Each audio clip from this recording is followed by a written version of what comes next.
Well, agritourism, I would define it in a couple of different ways. The first, I would say it's tourism on a farm, but it also could be, so an example of agritourism would be a winery, would be a farm like Saunders Farm, where we grow pumpkins, we host festivals, we host events, corporate picnics and whatnot, and we grow a corn maze, that sort of thing. So agritourism basically draws people to a destination farm.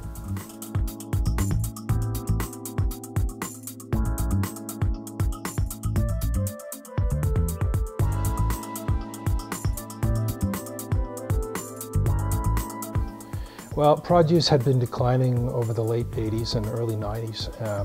Produce sales on our farm. We were a pick-your-own strawberry farm, and we decided to look at other kinds of things, and we went to a conference and heard about a haunted hayride of all things, and basically inviting people onto your farm to entertain them as well as sell them produce. So it was a time we saw the opportunity, and we decided to get into it about 18 years ago.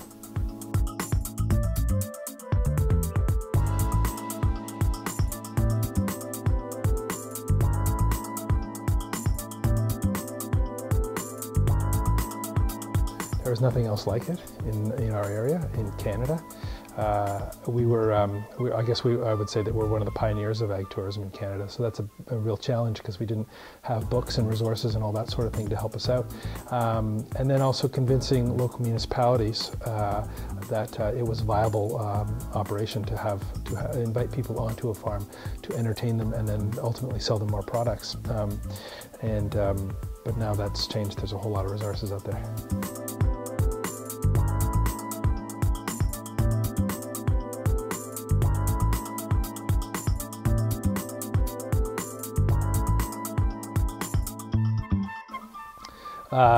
We first heard about the concept of ag tourism, although it wasn't called that back then. It was just called entertainment farming, or whatever you want to call it.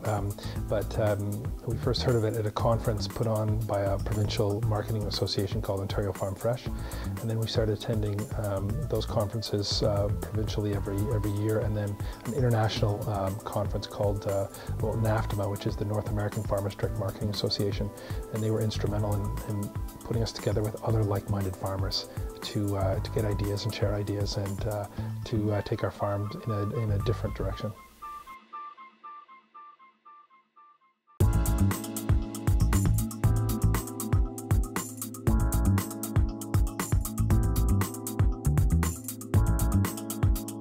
There's some good books about starting ag tourism. There's one through the Canadian Farm Business Management Council called Cultivating Ag Tourism.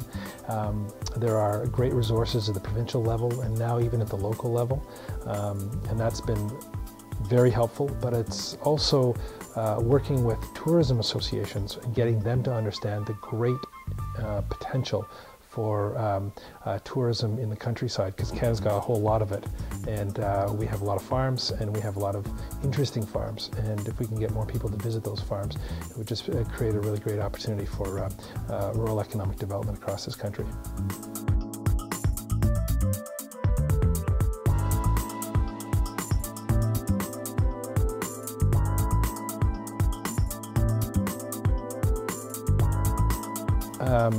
If you're not wanting to be a destination, then you could sell to an agritourism destination.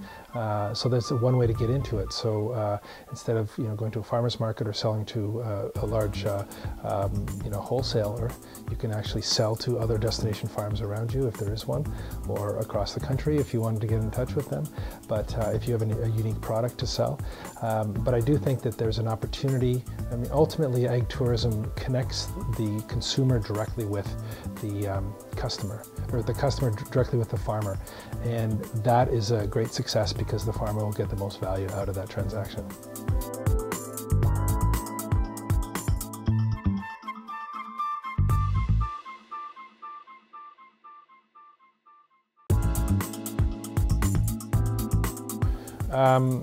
Whether it's human resources or training or those kinds of things, I think the most important thing is to just do your research and see what you have and see what you might need. So read a couple of these books on agritourism that are out there right now through farmcenter.com, and once you can understand that, then you'll start to understand what kind of people you need on your staff that you may not have already.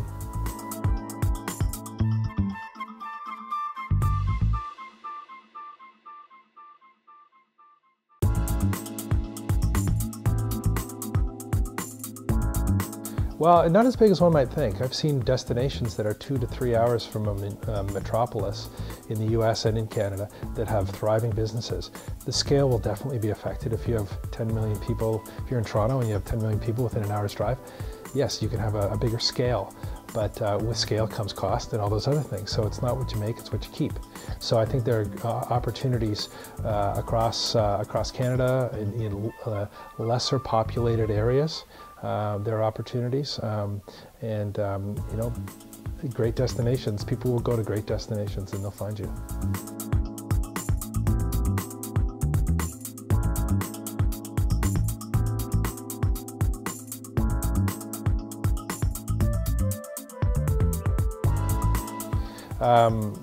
The advice I would pass on mostly is ask for help, which means farmcenter.com is a great resource. Go to your provincial marketing association, produce marketing, or in Ontario, it's Ontario Farm Fresh Marketing Association. Go to naftima.com and learn about ag tourism there. So really just do the research, ask around, visit places. That to me has been one of the greatest learnings for me, is just to go to, and I probably visit a dozen farms a year or more, just to go and see what other people are doing, and then go from there.